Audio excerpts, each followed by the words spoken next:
Olá, eu sou a Duda Ruiz e você está no canal Escrito à Mão. Você é muito bem-vindo aqui, então já te convido para ficar, vai inscrever-se, clique no sininho em todas e aí você vai ficar sempre por dentro do que está acontecendo aqui no canal.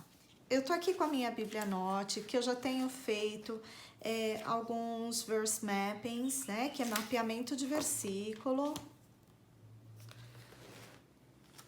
Tá?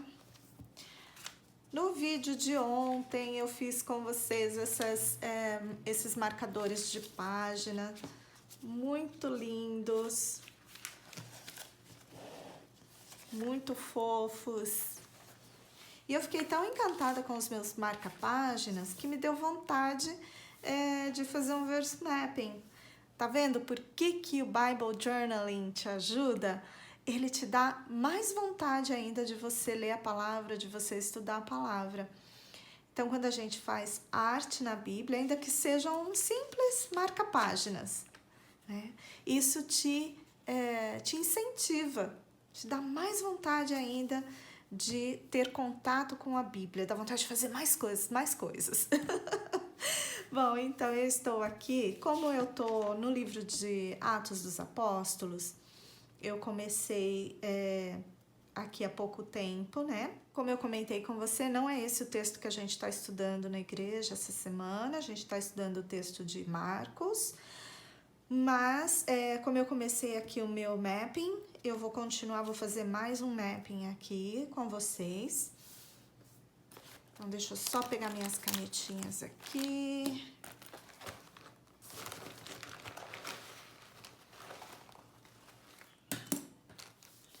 Bom, o versículo que eu separei aqui, como eu sempre falo com vocês, eu já li o texto todo, tá?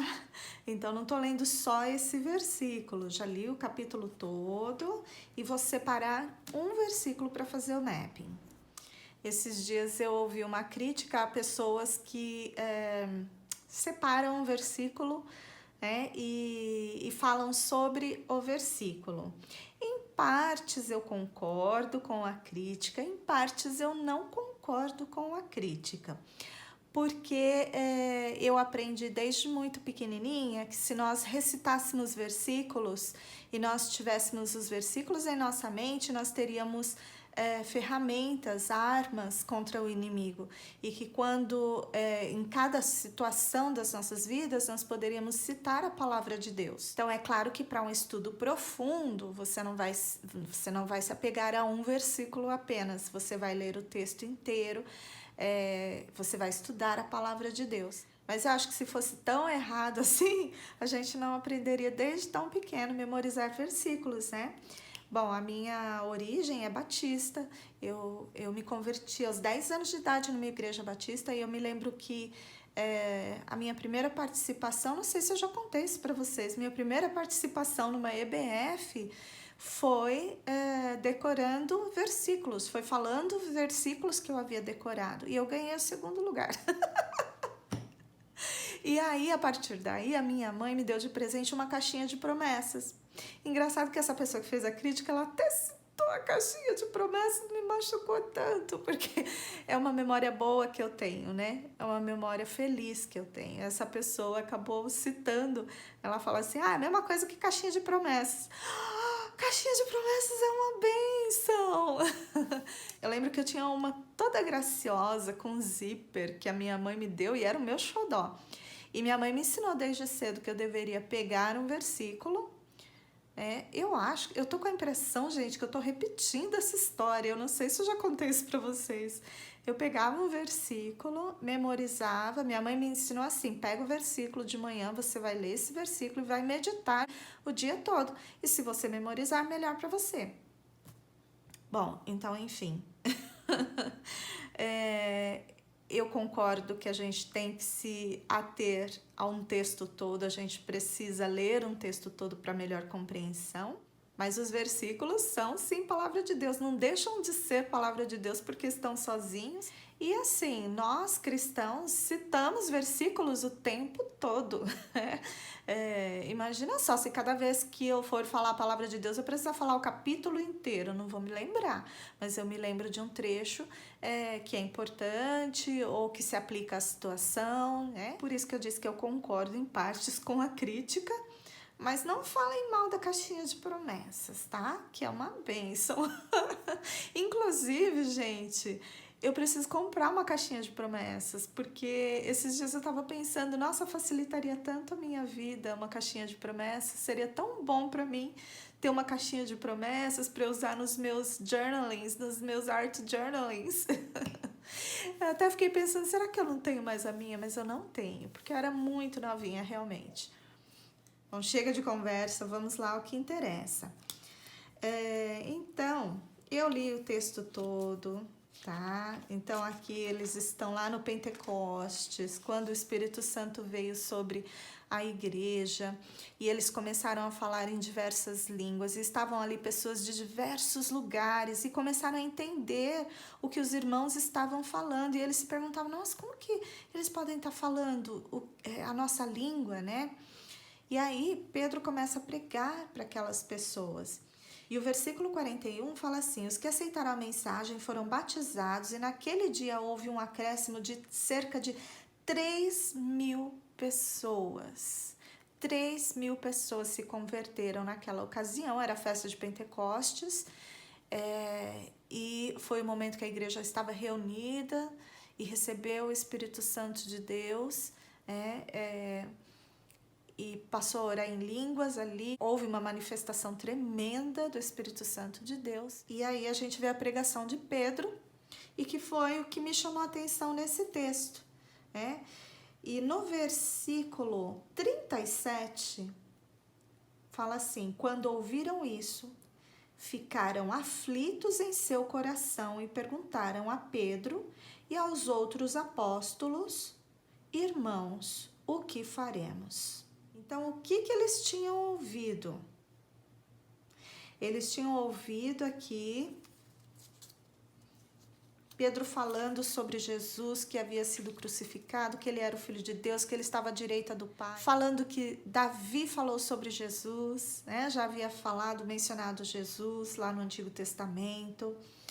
Ele falou que Jesus havia ressuscitado. No versículo 36, ele também falou, portanto, que todo Israel fique certo disso. Este Jesus, a quem vocês crucificaram, Deus o fez Senhor e Cristo. E eles ficaram aflitos e perguntaram, o que faremos? Né?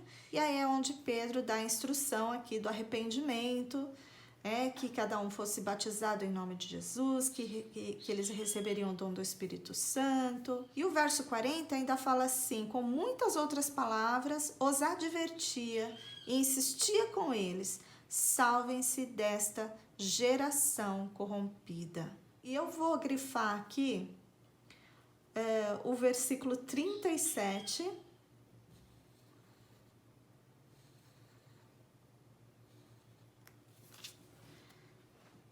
que foi o que me chamou mais atenção nesse texto todo. É claro que é lindo o milagre aqui, a igreja recebendo o Espírito Santo, a igreja falando, é um milagre, algo sobrenatural, a igreja falando na língua de outros povos, né?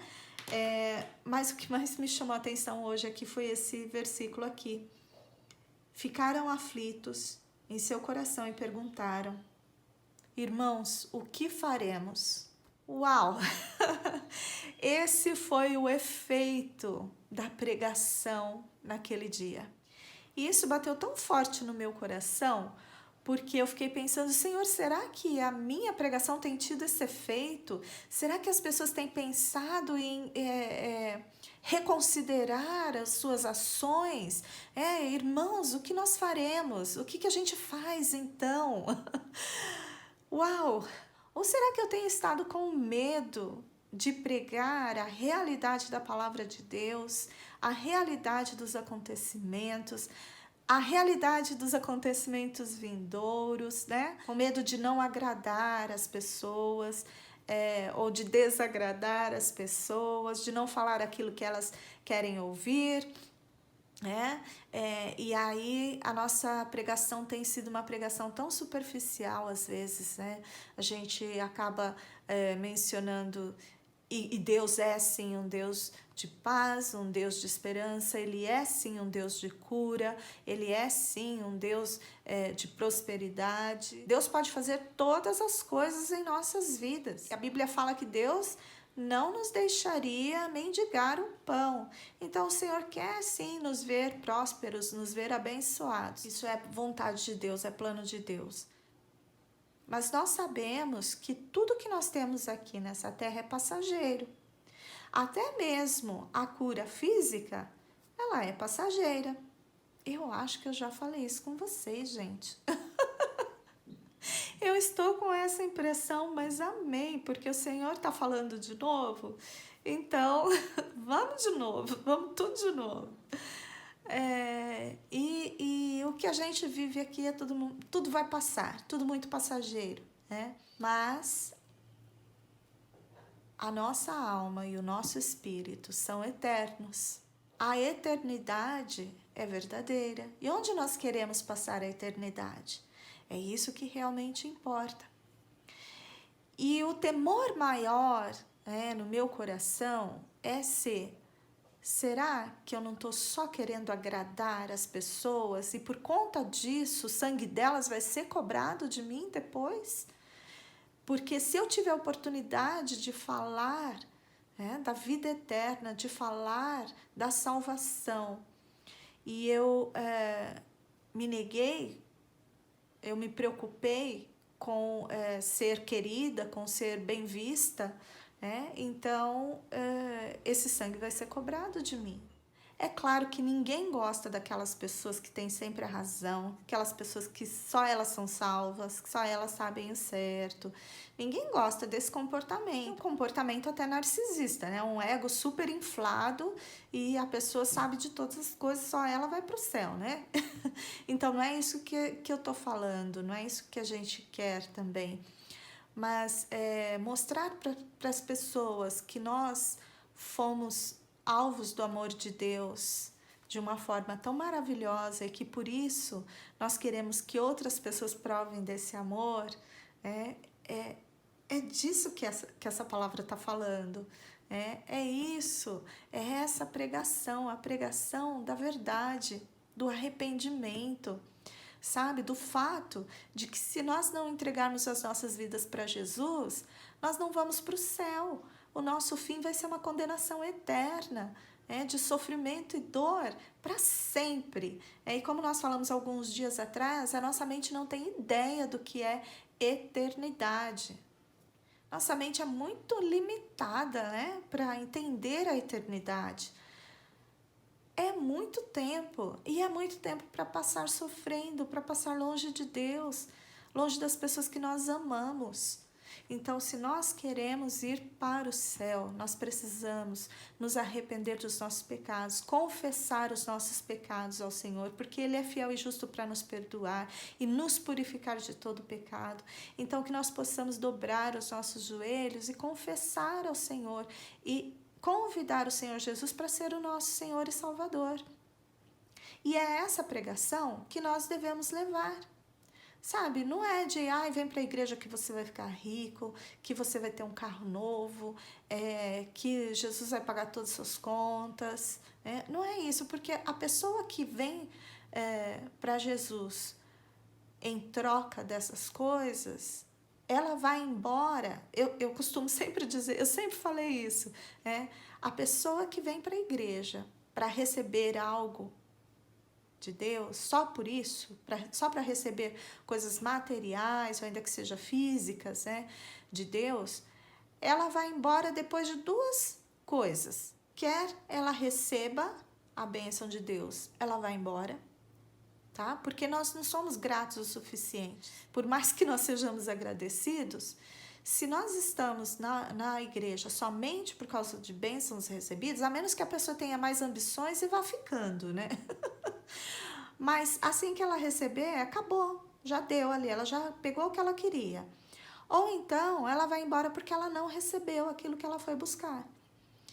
Então, não adianta, amados, a nossa pregação ser uma pregação de troca. A nossa pregação tem que ser uma pregação da verdade, né? E a verdade é Jesus Cristo. Ele morreu na cruz por nós. E nós vamos precisar passar pela cruz, uma hora ou outra. Nós precisamos enfrentar isso, enfrentar os nossos próprios pecados, nos arrepender deles e confessá-los. Eu vou fazer o processo aqui do meu mapping e já mostro para vocês.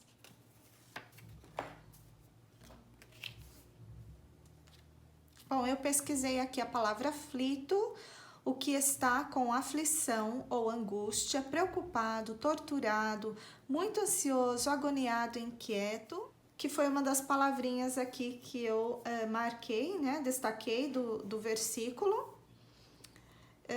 Aflitos, preocupados, e eu também busquei a palavra ouviram. E olha que interessante, uma palavra simples, que a gente conhece o significado, e eu encontrei perceber, entender, atender. Um outro texto em que eu encontrei o verbo ouvir foi em Romanos 10:17, a fé é pelo ouvir e ouvir pela palavra de Deus. Na versão Nova Almeida atualizada, ao invés de aflitos, a gente encontra a palavra comovidos, né? E aí a minha reflexão foi: que impacto eu tenho causado ao pregar a palavra de Deus? Eu vou colocar aqui um cartãozinho. Ai, gente, eu mostrei para vocês quando eu comprei esses marca-textos aqui. E não é que eles são lindinhos? Eles são muito graciosos. Eu vou colocar um aqui.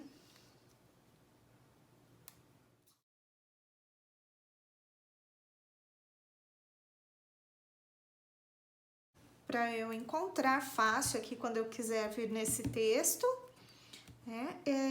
E olha só que gracinha, gente. Deixa eu mostrar para vocês que é para fazer. Você tem a fita dupla face aqui. E aí você cola na capa, porque é para você marcar.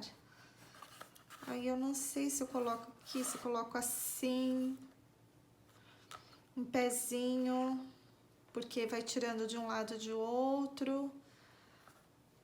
Depois eu vou colocar aqui em algum cantinho, mas eu achei muito lindo, muito demais. E eu nem vou comprar outro, né? Para colocar em outro lugar também. Vou colocar esse tipping, colocar aqui nesse canto dessa vez.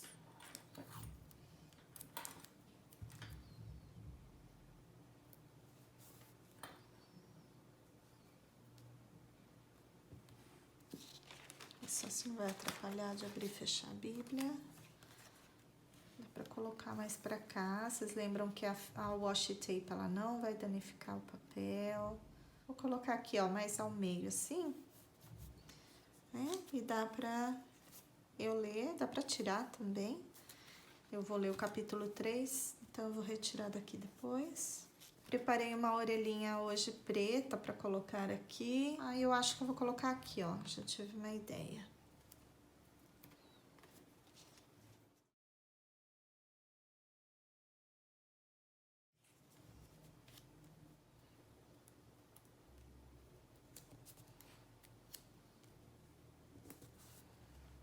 Prontinho, eu espero que essa palavra tenha abençoado o seu coração. Foi bênção para mim, eu espero sinceramente que tenha sido para você também. Então você possa recebê-la com amor, com carinho, e simpaticamente, apesar desse instrumento aqui que tá falando com vocês ser um instrumento bem falho, apesar de eu não ser uma sumidade,